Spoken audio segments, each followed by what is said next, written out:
중앙선관위 사무총장님께 질의하겠습니다. 선거는 민주주의의 핵심입니다. 그리고 선거의 생명은 공정성입니다. 맞죠? 네, 맞습니다. 그리고 선관위의 존재 이유는 공정한 선거 관리입니다. 거기도 동의하시죠? 네, 동의합니다. 그리고 시스템적으로 그다음에 선거를 관리하는 과정에서 공정하게 관리돼야 된다. 동의하시죠? 네, 동의합니다. 근데 그 과정에 있어서 국민적 의혹이 있다면 이를 설명하고 설득하는 책임도 중앙선관위에 있다고 생각합니다. 맞습니까? 맞습니다. 그런데 그동안 정치권에서는 금기어가 하나 있습니다. 부정선거입니다. 부정선거를 입에 올리면 미친 사람 한 명 추가됐습니다. 당신도 부정선거로 당선된 거네요. 이렇게 치부해 왔습니다. 그런데 아이러니하게도 이번 계엄의 주된 목적 중에 하나가 부정선거의 가능성이 있는지 없는지 여부를 확인하기 위한 것이었습니다. 그리고 결과적으로 그로 인해서 부정선거에 대한 국민적 관심이 높아졌고 의혹이 더 커졌고 그로 인해서 사회적 갈등과 사회적 비용이 더 커졌습니다. 이제는 어쩌면 감당하기 힘들 정도로 커졌다고 할 수도 있습니다. 따라서 지금 이번 기회에 선관위는 부정선거 없으면 없다고 국민들을 설득할 책임이 있고 이번이 절호의 기회고 저는 마지막 기회라고 생각합니다. 그것은 사회적 비용과 사회적 갈등을 줄이기 위한 것입니다. 그런데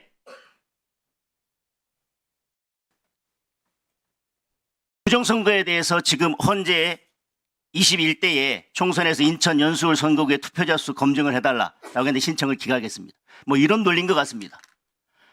문제가 있다면 뭐 압수수색 영장을 발부하든 수사를 하든 뭔가로 바뀌었어야지 계엄으로 그게 밝힐 문제냐 절차와 방법이 잘못됐으니 그것은 탄핵의 쟁점이 아니다라고 하는 것 같습니다. 그런데 저는 계엄과 내란죄 판단에 있어서 그것이 논리적으로 완전히 연관되어 있지 않든지 부정선거 유무에 대해서는 매우 중요한 쟁점이라고 생각합니다. 어떤 사람이 지나가다가 남의 집에 보니까 도둑이 든 것 같아서 도둑을 잡으러 담장 넘어 들어갔습니다.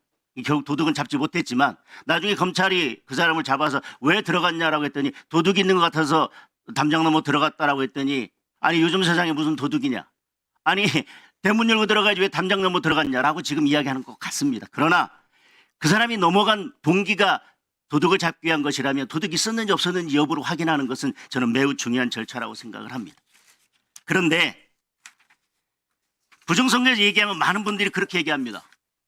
대법원 판결로 다 끝난 거 아니냐. 특히 민경욱 전 의원 사건에서 대법원 판결로 다 끝난 거 아니냐. 대법원 판결을 들고 왔습니다. 그런데 저는 이 판결이 잘못됐다 잘됐다 아니면 다시 해야 된다라는 그런 의미에서가 아니라 어떤 지점에서 국민들이 선거에 대해서 의혹을 가지고 있고 이 판결에도 불구하고 왜 의혹이 해소되지 않았는지에 대해서 저는 말씀드리려고 합니다. 판결문 16쪽에 이렇게 되어 있습니다. 투표용지 발급기에 USB 케이블 연결 문제로 동일한 1년 번호의 투표지가 2장 발급됐는데 한 장은 선거인에게 교부됐고 한 장은 폐기했다라고 선관위가 설명했답니다. 그랬더니 대법원이 그것으로 충분히 설명이 됐다 그럽니다. 판결문에 그렇게 되어 있습니다. 그 다음에요. 이는 누군가가 투표지를 다량 위조하였을 뿐만 아니라 이를 우체국에 추가 투입하고 더 나아가 등기 내역까지 조작하였다는 것을 의미하는데 사전투표 기간부터 개표일까지 일주일도 되지 않는 단기간 내에 전국 단위에서 사전투표지를 위조하여 투입하고 위정사업본부가 관리하는 배송 내역까지 조작한다는 것은 특별한 사정에 대한 증명이 없는 한 생각하기 어렵다 이렇게 판결했습니다. 자, 그리고 원고는 투표함의 봉인에 비잔류형 특수봉인지를 사용해서 봉인의 연속성이 파괴될 수 있다는 취지의 주장도 하지만 앞서 살핀 바와 같이 사전투표함은 봉인 과정에서 사전투표관리관과 사전투표 참관인이 각각 봉인지에 서명 날인하도록 돼 있고 나중에 확인하도록 돼 있다고 돼 있습니다. 그러나 대부분 선거에서 정당에서 추천하는 참관인은 투표 참관인과 개표 참관인이 다른 경우가 오히려 일반적입니다. 따라서 개표 참관인이 가서 그 봉인을 보더라도 서명을 보더라도 저게 내 서명인지 아닌지를 확인할 수 있는 방법은 없습니다. 제가 계속 말씀드린 이유는 그러니까 부정선거가 있다고 말씀드린 게 아닙니다. 이런 의혹들에 대해서 선관위가 설명을 하고 문제가 있다면 그런 지점들에 대해서 선관위가 개선을 해야 된다는 것입니다.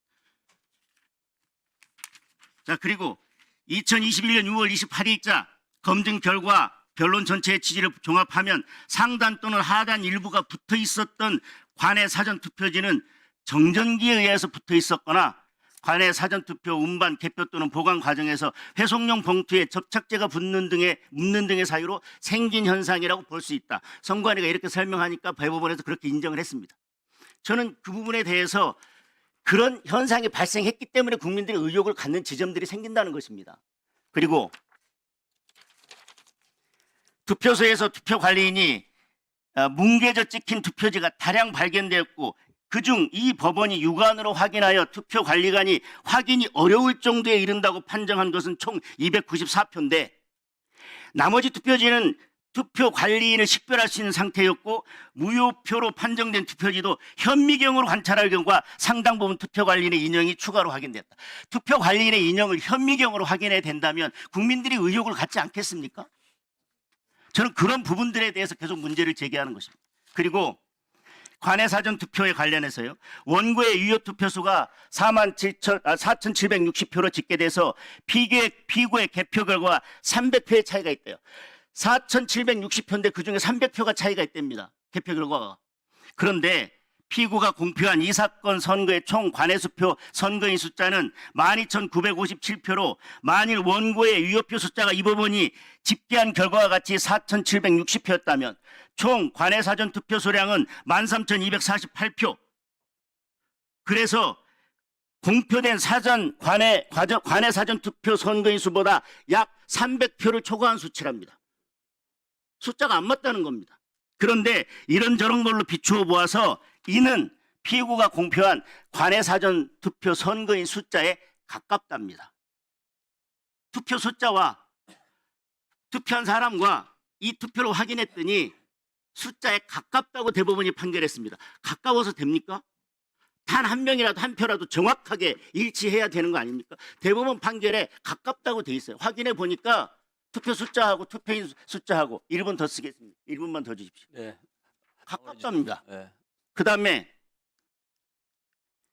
갑 47호증, 51호증의 각 영상에 의하면 이 사건의 선거의 개표소에서 투표지 분류기를 촬영하지 말라는 안내방송을 한 사실이 인정된다 이렇습니다. 그런데 그렇다고 해서 개표 결과 조작이 있었다거나 그에 대한 증명이 있는 것을 볼 수 없답니다. 조작이 있었는지 없었는지를 떠나서 왜 참관인이 분류기를 촬영하지 말도록 공식적으로 방송까지 하느냐 이 말입니다. 이런 부분에서 국민들이 의혹을 갖는다는 겁니다. 관외 사전 투표한 보관 장소에 CCTV를 설치하지 않았다거나 투표지 분류기에 저장된 파일을 저장 매체에 옮기고 삭제하였다고 해서 그런 조치에 위법이 있다고 할 수 없다. 법률 규정이 없으니까 위법은 아니지요. 저는 많은 경우 이 중에서 해소된 부분도 있지만 저는 이런 부분에 대해서 선관위가 국민들을 설득하고 국민들에 대해서 의혹을 해소할 의무가 있다고 생각을 합니다. 총장님 말씀해 보십시오. 지금 지적하신 내용에 대해서 이미 저희가 보도자료를 통해서 그 사실관계에 대한 설명은 충분히 드렸다고 생각을 합니다. 그리고 지금 말씀하신 바와 같은 부분 중에 일부 선거 관리의 그 잘못된 부분 때문에 국민들한테 그런 신뢰를 잃게 되는 선거관리상의 하자가 있다는 점도 저희들이 인정을 했고 그 부분에서 충분히 사과를 드렸다고 생각을 하고 제가 들어와서 22대 국선을 지금 준비하는 과정에서 지금 문제됐었던 그런 내용 중에서 개선할 수 있는 부분들을 충분히 개선을 해서 지금 지적하신 내용 중에 상당 부분은 개선을 했다고 생각을 하고 단지 아마 또 어떤 분이 또 문제를 제기하실지 모르겠지만 사전투표 관리관의 날인을 왜 법적으로 하게 돼 있는데 안 했느냐의 부분 그 부분만 제가 받아들이지 않았고 나머지 선거관리 지침을 전부 개정해서 22대 국선을 치렀습니다. 그런 상황에서 저의 입장에서는 저는 최선을 다해서 나름대로 완벽하지는 못하지만 그래도 성공리에 22대 국선을 치렀다고 생각을 하고 있는데 21대, 20대 대선이나 이런 부분들은 얘기하지 않겠습니다. 그렇다면 22대 국선에서 어떤 선관위가 어떤 잘못을 했다라는 부분들이 지금 나와 있는 게 있나요? 맞습니다. 네. 예, 그렇습니다.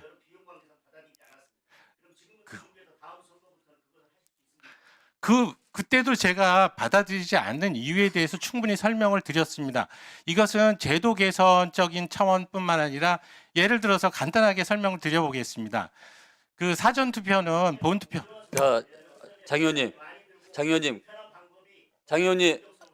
네. 예, 나름대로 그 의견에 대해서는 나름대로 동의를 합니다. 네. 네. 자, 더 말씀을 드릴까요? 아니면 하고 싶은 말 더 있습니까? 지금 사전투표제 네. 부분을 정리를 해드려야 되는데 간단히 해주십시오. 예. 이게 법상으로 사전투표의 부분을 시행을 하기 위해서는 제한을 할 수밖에 없습니다. 그래서 법률을 만드실 때 읍면동에 하나씩만 설치하도록 되어 있지 않습니까? 사전투표제가. 그렇습니다. 근데 예. 거기에 대응하는 본투표일에 그 본투표소는 약 4배 이상을 설치하게 됩니다. 이번에도 거의 15,000개를 설치했거든요. 이거는 3,500개 정도 설치를 하는 거고요. 그런데 이 사전투표소를 운영하는 데 있어서 개수를 그럼 늘리지 않는다. 그럼 개수를 늘리지 않으면 사전투표소는 전국 단위로 하기 때문에 어떤 특정 투표소에 그 선거인들이 몰려갈 수가 있습니다. 이때 너무 많이 몰려가면 이게 사전투표를 하고 싶어도 투표를 할 수 없는 상황이 벌어지게 되는 겁니다. 그러니까 그런 부분들을 전부 감안을 해서 하려면 사전투표소를 지금의 개수 가지고는 부족하다는 생각 때문에 더 늘려야 되고요. 근데 늘리는 게 지금 중요한 부분이 단순한 인원만 늘리는 게 아니고요. 사전투표를 운영하기 위해서는 지금 통합 서버, 지금 서버 문제가 또 문제가 되는데요. 그 사전투표소와 서버를 연결하는 전용 회선을 깔게 됩니다. 그래서 3,500개를 까는데 그러면 그걸 더 늘려서 뭐 7,000개나 15,000개를 깔아야 된다는 얘기가 되는 겁니다. 과연 그게 기술적으로도 가능할지 어쩔지 모르겠지만 비용도 많이 들고 만약 서버와 지금 사전투표소하고 연결하는 접점의 전용 회선만을 그런 식으로 많이 깔게 되면 지금 말씀하시는 대로 보안의 취약성은 어떻게 될 거냐 그런 얘기입니다. 그러니까 단순하게 비교해서 그런 식으로 이 제도를 짜서는 안 되고요. 그러면 지금 일부 공감한다는 취지가 뭐냐면 이 전국적인 단위에 의해서 사전투표제를 계속적으로 가져갈 거냐, 유지할 거냐, 아니면은 이런 국가적 분란 때문에 이 국민들 입장에서 이런 신뢰가 보장이 안 된다면 적어도 변형을 해서 사전투표제를 폐지하지 않더라도 어떤 다른 방법을 사용할 거냐, 이런 부분들은 제도 개선 차원에서 마련을 해야 된다는 부분에 대해서는 적극적으로 동의를 하는데 단순히 사전투표소에 대해서 사인 날인을 해야 된다는 부분은 그와 같은 기술적이나 물리적인 그런 부분들을 감안하면 그것이 좋은 방법도 되지 않고, 그렇기 때문에 저희가 규칙으로, 법문은 그렇게 돼 있지만 규칙으로 바꿔 놓은 겁니다. 근데 사실 이 법 자체가 그 비교를 해보시면 본투표에 관련한 투표 관리관의 날인 방법과 사전투표 관리관의 날인 방법을 마치 동일하게 사인 날인하는 식으로 같이 돼 있어요. 그런데 이 심지어는 본투표소에 있어서도 투표관리관이 현장 관리를 필요로 해서 법상으로 미리 100매 범위 이내에서는 날인을 먼저 해두도록 돼 있습니다. 근데 이 사전투표는 그런 것도 없어요. 왜? 미리 찍을 수가 없죠. 어떤 사람이, 어떤 투표구에 있는 사람이 들어와서 본인 확인을 하고 그 해당 관할 투표구 위원회의 투표지를 받아야 되니까. 네. 그러니까 그런 식의 그 내용을 제가 다 설명을 드렸습니다. 네네. 충분히 이해했습니다.